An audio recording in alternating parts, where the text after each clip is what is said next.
नमस्कार किसान भाइयों, आप सभी का एक बार फिर से स्वागत है हमारी चैनल एल पटेल में।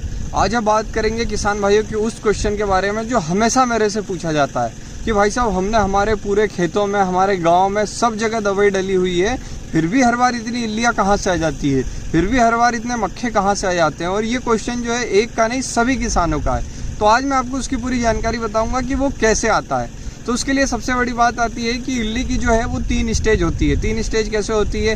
एक होता है अंडा, अंडे के बाद बनती है इल्ली, इल्ली के बाद बनती है वो पुपा और वापस से वो बनती है फुद्दी। मतलब अगर इल्ली की स्टेज देखें तो 3 है और जो फुद्दा बनता है वो 4थी स्टेज है उसकी, जो अडल्ट बोला जाता है। तो ये प्रोसेस होती कैसे है, तो ये आपको पता होना चाहिए कि आपके खेत में इल्लियाँ आती कैसे है। तो उसका एक तरीका है।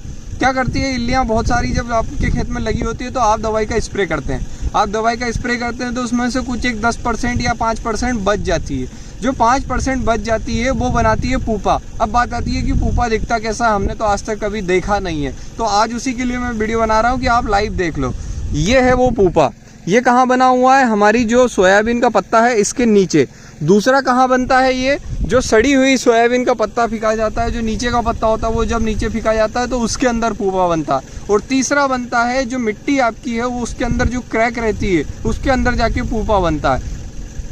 ये जो पुपा होता है ये ऐसा ही बना रहता है कब तक? जब तक कि ये सामने से आप देख रहे हो मोटा हो गया, इस प्रकार का पूरा नहीं हो जाएगा। इस प्रकार होने के बाद वो क्या करेगा, इसमें पंख निकलेंगे और ये इसको फाड़ के ऊपर निकलेगा, जिससे इसकी बनेगी फुद्दी, जिसे बोला जाता है मक्खा या फिर आप कहते हो जो भी आपकी भाषा में कहा जाता है। जब वो बनेगी वो उड़ेगी, फिर वो जाके धरेगी अंडे, और वो अंडे धरने के बाद वापस से आपकी ईल आती है। तो ये एक प्रोसेस है। अब बात आती है, किसान भाई बोलते हैं कि भैया हमने तो सब ईल मार डाली है, अंडा, लार्वा, पुपा सब मारने वाली, फिर ये कहाँ से आ रही? तो ये आती है वो 10% जो बची हुई रहती है उसमें से। मतलब इसे दवाई का असर नहीं हुआ इसलिए ये जिंदी रह गई।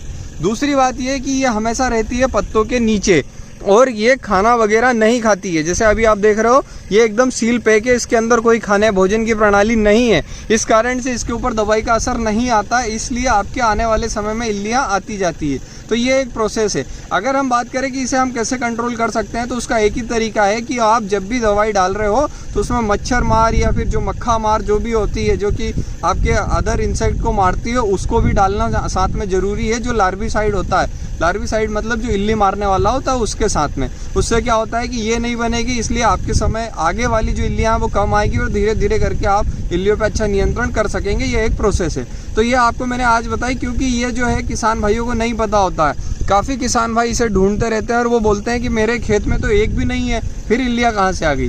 तो उनको भी ये देखना होता है। तो अगर आप देखना है तो सबसे नीचे के पत्तों पर देखो, और अगर नहीं देखना है तो जो नीचे पत्ते पड़े हुए हैं उसके अंदर देखो, ये संकी आपको मिल जाएगी। हमारी भाषा में इसको संकी कहते हैं, आपके यहाँ क्या कहते हैं कमेंट जरूर करें।